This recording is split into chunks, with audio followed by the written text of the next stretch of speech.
let's get that hatch button. The limb might have been hit by a meteor. Yep. The tunnel's really torqued with all this movement. We're gonna try to get us out of this lurch. Houston, you're in the mud. Did you say switch to Omni Bravo? Signal strength on the It's high fighting gateway. me. What's the story here, Jack? We keep flirting with gimbal lock. Odyssey, we need a confirmation. What system do you have down? What makes the Apollo 13 disaster so gripping is just how thin the line is between life and death in space. Apollo 13 had been flung out towards the moon and was almost there when they had a problem. The problem was the command service module lost almost all of its oxygen. The oxygen was stored in two spherical tanks holding approximately liquid oxygen. And each one of these tanks contained about 150 kilos of oxygen. That's about a human's body weight of oxygen. The first tank vents in seconds, and the second one takes about an hour and a half to bleed out. Now, rescue is utterly impossible at this point. They only have the resources available to them on that craft to get them back to Earth alive. Now, the loss of oxygen was a problem on three fronts. The crew, of course, needed oxygen to breathe and to generate water, and maybe more importantly, they needed it to generate power through fuel cells. Now, most people think that, loss of oxygen is what will kill you first. But actually, it turns out not. You see, even if they lost all of their oxygen supply, they still have what's left in the cabin. And you can go through some fairly simple calculations and work out that lack of oxygen won't kill them for about a day. Meanwhile, of course, all the time they're breathing out into that cabin, the carbon dioxide levels are building up. And it turns out that's what will kill you first in about 8 hours or so. All of this was pretty hypothetical, of course, because they were about 4 days away from getting back to Earth. And the desperation of 3 men in a crippled, oversized Coke can, 2/3 the way to the moon and heading away from the Earth, and the sheer unlikelihood of their survival makes this a very compelling story. Now, I've got to say, I love the Apollo 13 movie, but wasn't entirely sure of how accurate some of the details were here. And it was thrilling, I felt. It was suspenseful, it was emotional, and it happened to be true. So I went to the source material, because there is an awful lot of data about Apollo 13. So let's see what they get right and wrong, starting with this.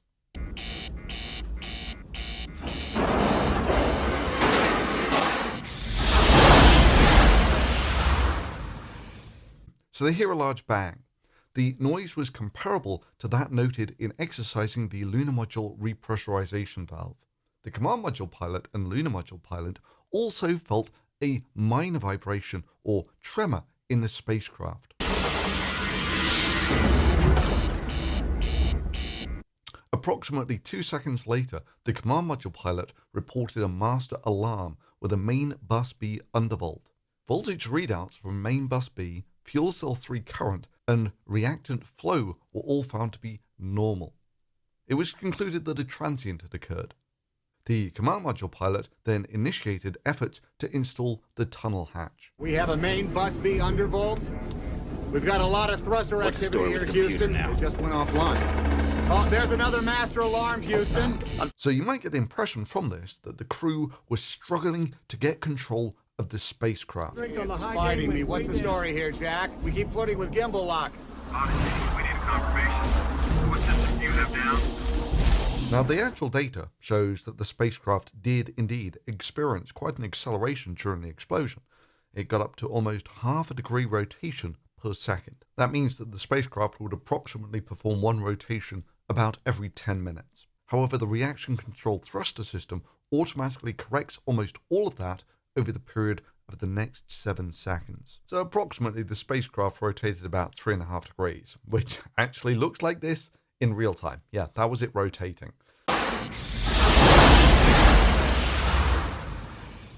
Which really shouldn't surprise too many people, in that the command service module here weighs about 30 tons, the lunar module about 15, and you've vented about 150 kilos of oxygen in this explosion.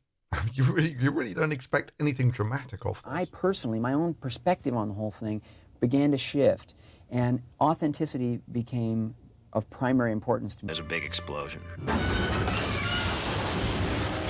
Odyssey, we need a confirmation. What down? Houston, we have a main bus A on. Because I realized that, in fact, you know, the truth in this story was far better than anything we could ever cook up, and it was a thrilling story. So there was no ominous creaking before the explosion. There was no wicked shimmies afterwards. Is reading zip right now. We got a wicked shimmy up here. Ecom, GNC, these guys are talking about bangs and shimmies up there. Doesn't sound like instrumentation to me. Yeah, that's just pure fiction. That never happened. It really was just one loud noise, and the next sign that there was something wrong is the spacecraft's power system started to underperform. So in reality, what happens is Jack stirs the tanks, which starts a fire, and that burns in the tank for about a minute and a half. Then, a minute and a half later, there's this bang. And no one associated this with stirring the tanks until a long time afterwards. In fact, it wasn't figured out how this explosion happened until months later. Not quite so much in the movie. Hey, we've got a problem here. What did you do? Nothing, I stirred the tanks. Whoa. And is almost immediately associated with stirring the tanks. Now, the tank blowing out caused a big excursion to the spacecraft, which was rapidly corrected. However, the second tank is slowly venting, which is causing the spacecraft to slowly accelerate. And things in space, you don't decelerate unless you do something about it. The craft keeps moving off course like this. Now, the crew can see that, so they're trying to work out what's making their craft rotate. And their obvious assumption is it's a malfunctioning reaction control thruster, because that's what the reaction control thrusters are meant to do. In fact, NASA had previously had incidents like this with one of the Gemini missions, where they had a stuck reaction control thruster. So they spend about 10 minutes trying to isolate the thrusters, because if they can isolate a thruster and it stops the spacecraft from accelerating, then boom, you've solved your problem. And they're doing all of this on the backdrop of the craft losing about 2/3 of its power generating capability. This is Houston. Say again, please. Houston, we have a problem. Actually, it's Houston, we've had a problem. Houston, we've had a problem. Okay. Stand by, they got a problem. We see a hardware Main bus undervolt. There is no sign at the moment that this is an ongoing problem. All they've had is a bang and a glitch in their power system. We've got a lot of thruster What's the story activity with here, the computer Houston. now? It just went offline. Oh, there's another master alarm, Houston. I'm checking the quad. The quads are the reaction control thrusters, so this is all actually fairly accurate. It's just about 10 minutes compressed into 30 or so seconds. Figure the RCS. We've got a When ping these things light. fire, it doesn't make any sense. We've got multiple caution and warning, Houston. Jesus. Flight, their heart rates are skyrocketing. Well, yes, they've just gone through 10 minutes of activity in about 30 seconds. Now, in reality, they did have somewhat elevated heart rates, but they were nothing out of the ordinary. And if you listen to the actual Apollo 13 feed, the thing that strikes you is just how calm everyone is. Ecom, what's your data telling you? O2, tank 2, not reading at all. Tank 1 is at 725 psi and falling. Fuel cells 1 and 3 are, oh boy, what's going on here? Flight, let me get back to you. Now, this is one of the fascinating things about the Apollo 13 movie, is a lot of the lines from the movie are almost directly lifted from the Apollo 13 feed, Here, Flight, let me get back to you. where this line is actually almost directly word for word uttered, but it's not immediately after the explosion, it's about half an hour after the explosion. And remember what I was saying about how calm everyone is? Well, just take a listen. Okay, you got 2 good AC buses. What did all that tell you now? It tells me that, well, just give me about 2 more minutes, Flight. Okay, take your time. Let me get back to you. Flight GNC? Flight, they're all over the place. They keep yawing close to gimbal lock. I keep losing radio signal. Flight, their antenna must be flipping. Yeah, beyond the word gimbal lock, this is almost entirely fiction, this bit. So what's happened in reality is they've turned off their thrusters to try and isolate if it's one of those that's causing the problem. And of course, they keep venting from the spacecraft, which means it keeps rotating. And about 10 minutes later, the craft is getting close to the point where it's getting to this gimbal lock, where all the gimbals align on one axis. And after that, they don't really know which way the spacecraft is pointing without resetting the gimbal. And all you need to do to correct this is, of course, just turn on some of your reaction control thrusters. What are we going to be doing with these, GNC? Yeah, that'll give us 1 jet in each direction on each axis. Okay. Flight guidance. Go guidance. He's getting close to gimbal lock. Capcom, okay. Capcom recommend he bring up C3, C4, B3, B4, C1, C2, and main A, and advise him he's getting close to gimbal lock. 13 Houston, we see you getting close to gimbal lock there. We'd like you to bring up Could all we quad C's go on to a main course A, line on quad the platform C1, here, C2, so we don't C3, have to use C4 our on main gas A, if we need and to? Which is exactly what ground control told them to do. It's not so much that they were multiple times getting close to gimbal lock. Flight, they're all over the place. They keep going close to gimbal lock. It's just they were slowly drifting towards it. Reading a quadruple failure, that can't happen. It's got to be instrumentation. Let's get that hatch button. The limb might have been hit by a meteor. Yep. The tunnel's really torquing with all this movement. Well, speculation about the LEM being hit by a meteor, that was certainly something they thought about early, but very quickly discarded once they realized there was nothing wrong with the LEM.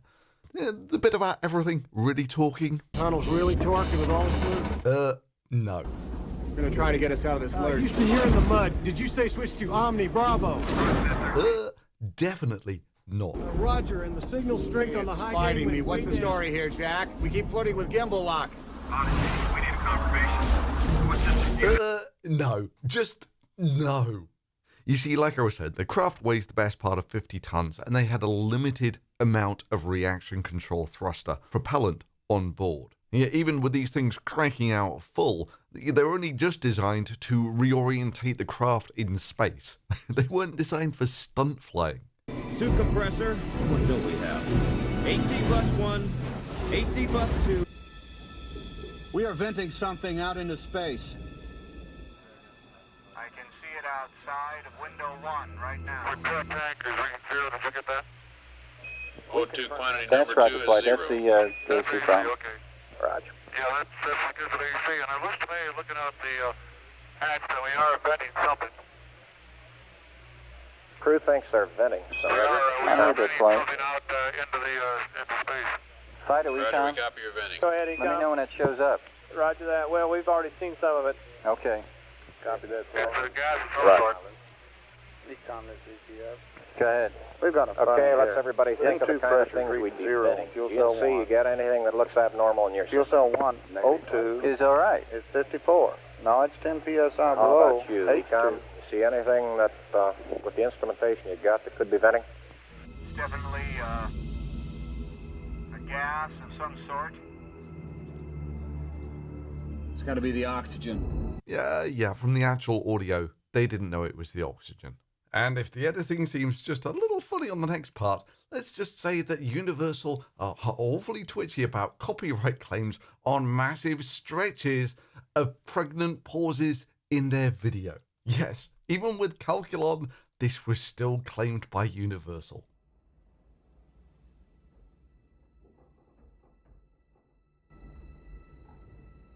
I'd better test it with a dramatic. Is he all right? Pause! Roger, Odyssey, we copy your venting. Give me an alarm. Okay, let's everybody think Into a 4 levels check. Okay, now let's start right back on the beginning.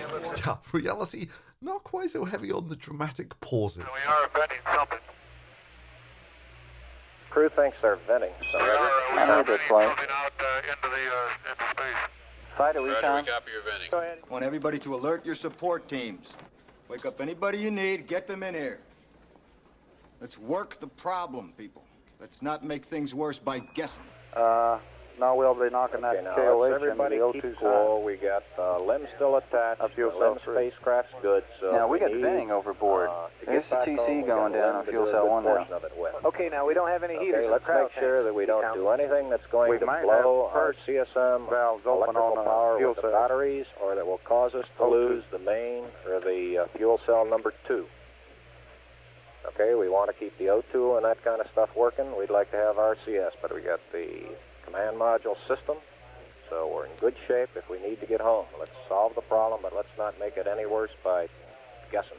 And from here, it basically evolves into pure pulp fiction. Now, part of this, of course, is because in reality, between the explosion and the shutdown of the command module took about an hour and a half, whereas in the movie, it takes about 10 minutes. 13, this is Houston. We are going around the room now. We're going to get you some answers. Hey, Larry. Okay, 13, we've got lots and lots Yes, of people I working on that. this. We'll get you okay, some now listen, let's review this O2 dope as soon as we situation. have it, and you'll be the first one to know. We know we got the AC. O2, tank 2, still 0. Tank 1, 218 PSI and falling. Is that what you're getting? Confirm. We're seeing the same, 13. Now, calling out the tank pressure is a bit of a weird one, because when the tank was full, it had a pressure of about 900 psi, and in the movie, it's already down to 200. Not quite like that in reality. In reality, 200 psi was almost the end. In fact, the fuel cell actually shut down at about 100 psi. Let me get the high gain power off first, okay? So it's no big deal on the amps. That's right. And we'd like to use whatever time we have to put energy back in the battery. Yeah, and I see O2 tank 1 pressure is 217. That's affirmative. Still coming down. So in reality, it took about an hour and a half to get to this point, and it was after they'd shut down the react valves. Meanwhile, in the movie, causality is kind of an optional thing. Same, 13. Can we review our status here, Si? Let's look at this thing from a standpoint of status. What have we got on the spacecraft that's good? In reality, that line was uttered before they'd even seen the venting from the spacecraft. We're not going to touch fuel cell 2 flight. Okay, but if we got any problems in the system, I want to make sure that we don't blow the voltage off main A, and then we're not going to be able to see anything. Can we review our status here, Si, and see what we've got from a standpoint of status? What do you think we got in the spacecraft that's good? Main bus A is reading 25 volts. Flight. Yeah, go we come. Flight, I recommend we shut down the reactant valves of the fuel cells. If we close the reactant valves, we lost the fuel cells. I'm not sure if this problem's not back up in the tank somewhere. And if we can get that O2 straightened out, it might straighten out. I don't think we're going to get it straightened out there. I don't either. If that's where the leak is, we can isolate it. We can isolate it there, and we can save what's left in the tanks, and we can run on the good cell. You close them, you can't open them again. You can't land on the moon with one healthy fuel cell. Okay, Jack, we're getting that last confirmation. Stand by, please. We're going that fight. Okay, that's your best judgment. We think we ought to close that off, huh? That's promising. Dropping down to 234.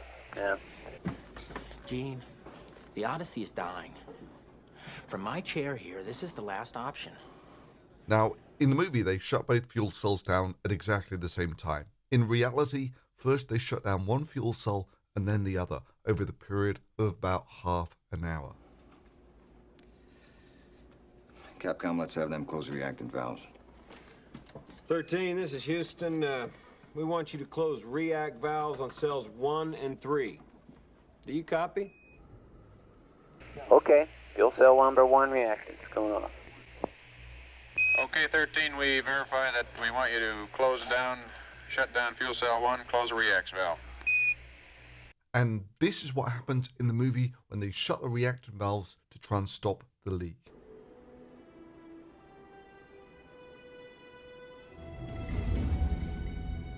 Now bear in mind that this gauge has taken about 90 minutes to get down from about 900 to about 200.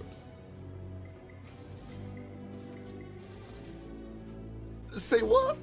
Did the pressure really just jump from 200 psi in the spacecraft to 750 psi on the ground? In fact, a cynical man might say that they just used the stock footage from earlier.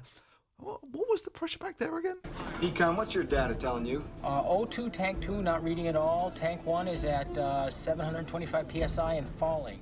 Okay, so they screwed up their tank pressures. Who could read a gauge anyway? But then, in the very next scene after that, the tank that's taken over an hour to go down from 900 to 200, then drops to 200 to 0 in basically 0 time. Even more impressive, seeing as the fuel cells cut off at about 100 psi. Flight, we're going to hit 100 psi in an hour and 54 minutes. That's the end right there. God damn it. Houston, O2 on 1 is still falling.